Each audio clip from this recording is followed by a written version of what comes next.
Okay, Atari, let's see your best pitch. You're out, Rose. The Atari video computer system is 20 cartridges with 1,300 game variations you play on your own TV set. You can't keep me in here, Atari.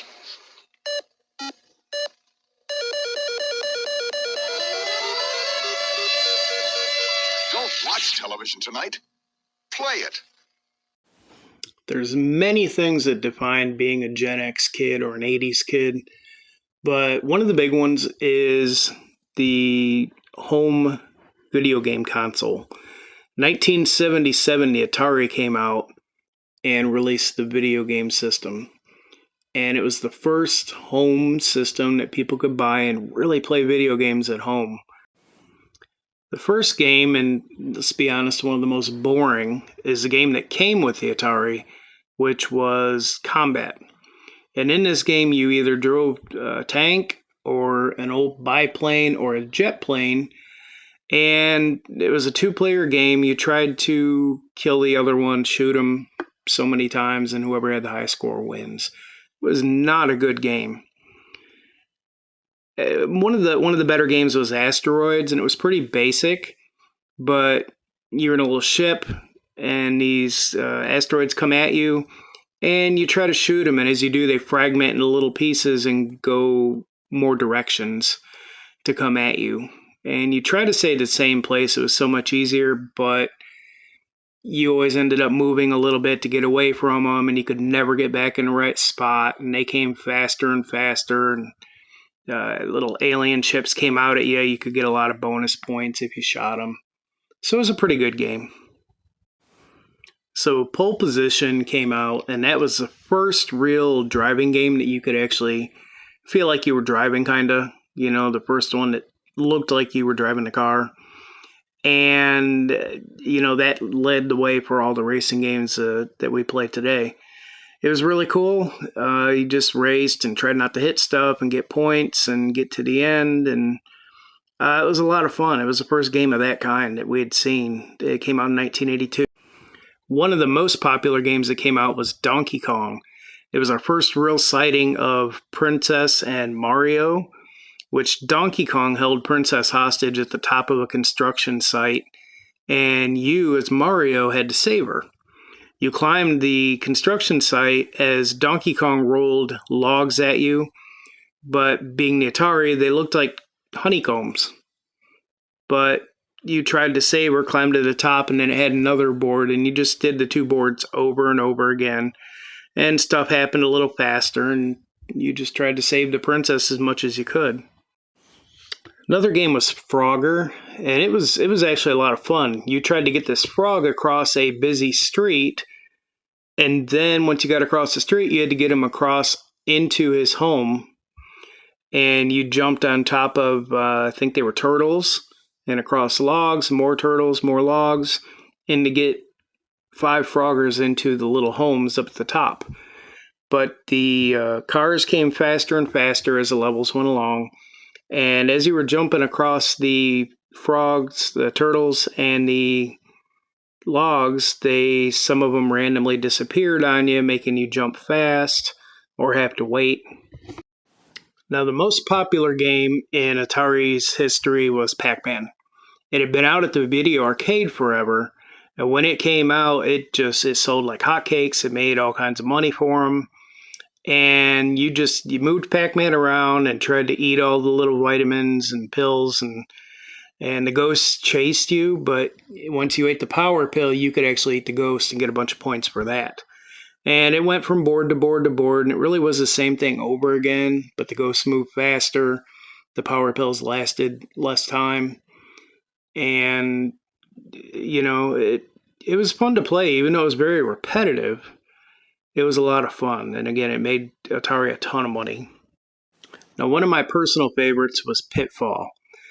And you were Pitfall Harry, going through the jungle trying to find gold, and you had to go through a bunch of obstacles and in different ways to get through it without getting hurt or touched. If you did, you lost a life. And logs would roll at you. You had to jump over holes. You had to jump over snakes and scorpions and alligators and swing across, black pits. And it was always said that you could reach an end to the game, but I never could, and I could play it, and really get through time, but I never found an end to the game. But it was still a lot of fun. Another game I really liked was Riddle of the Sphinx. And a lot of people didn't like this game because it was kind of boring.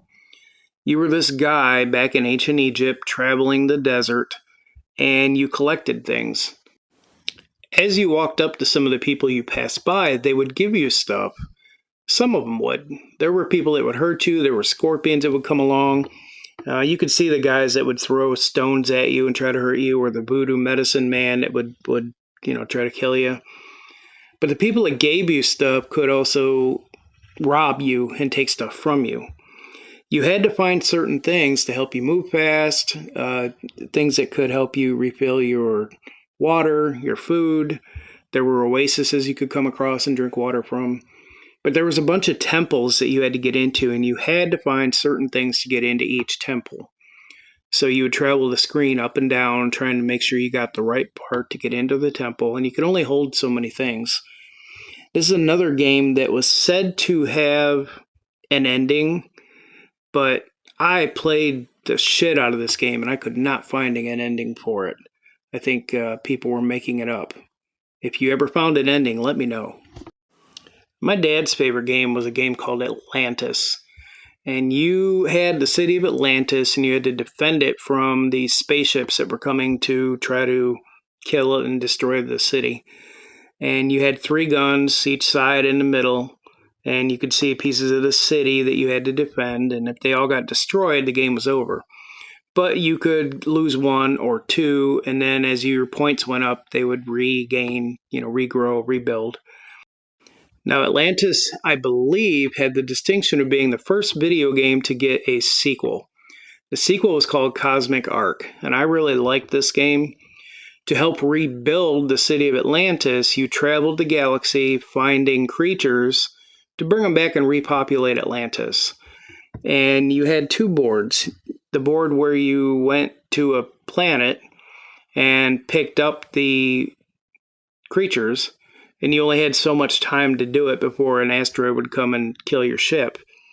And then you had traveling through space where asteroids would come at you and you had to shoot them from different directions, and they came faster and faster. Probably the game I spent the most time playing as a kid on the Atari was The Empire Strikes Back.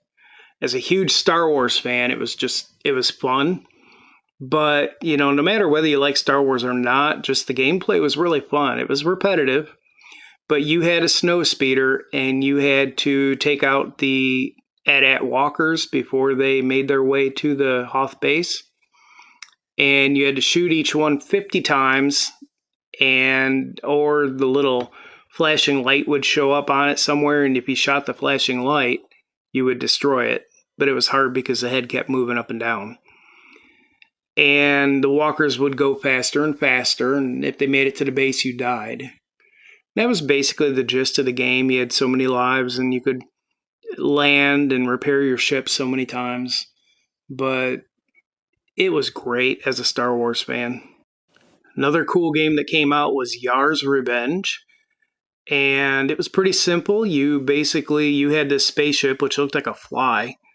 And you had to keep attacking this base.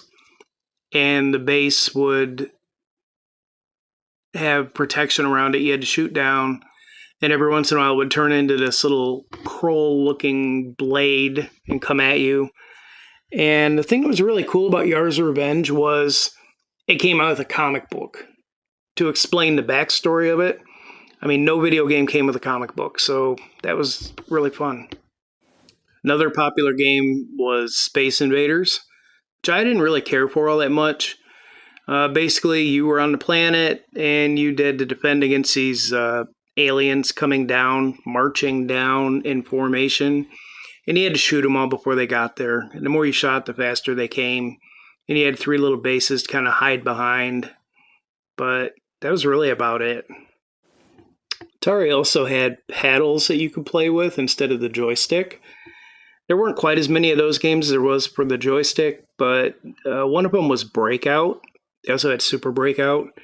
And basically you just use the paddle to move the stick along the bottom and bounce the ball up to break the bricks, and you had to clear the screen.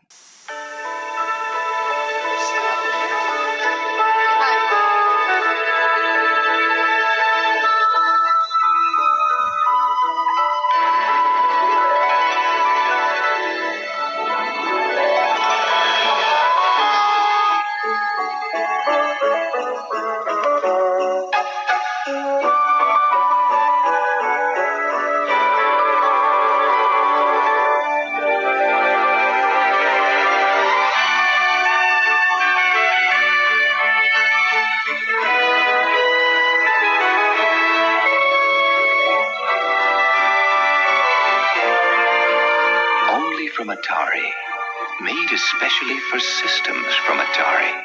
A video game that lets you help E.T. get home. Just in time for Christmas.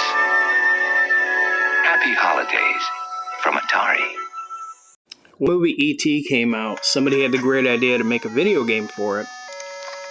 But they had to have it done that Christmas to have it in the stores for Christmas time. And video games at that time took a couple years to create, and they gave them like 8 months. So the result was a very rushed, incomplete, poor playing video game. You basically had to walk E.T. around, collect pieces to make his phone to call home, and eat Reese's Pieces while you did. If you fell into one of the pits, you had to climb your way out. Somehow E.T. raising his neck would lift him up magically out of the pit. And some of the pits he went to, because that's where the pieces were hiding for his phone. And during all this, the FBI guys would sometimes come and grab you. They'd take you to jail, put you there, which you'd instantly walk out of the jail. It was just poor play. The design was poor. The sounds were poor. There was no Elliot. It wasn't good. And they dumped so much money into this and produced so many of these games that it basically bankrupted them when people got the game, learned how crappy it was, and returned it. And people didn't buy it, and they had all these games sitting around. I mean, you could buy, 6 months after the E.T. game came out, you could buy it for basically $5, where games usually sold for like $40 back then. So it was the end of the Atari. It's a long history of them dumping video games into a landfill, but you can find videos on that online. And that was the end of the Atari. And it was a few years later that the Nintendo would come out and signal a new generation of video games. Thanks for watching about the Atari. Next time we'll have a video about the Nintendo Entertainment System and the revolution that started.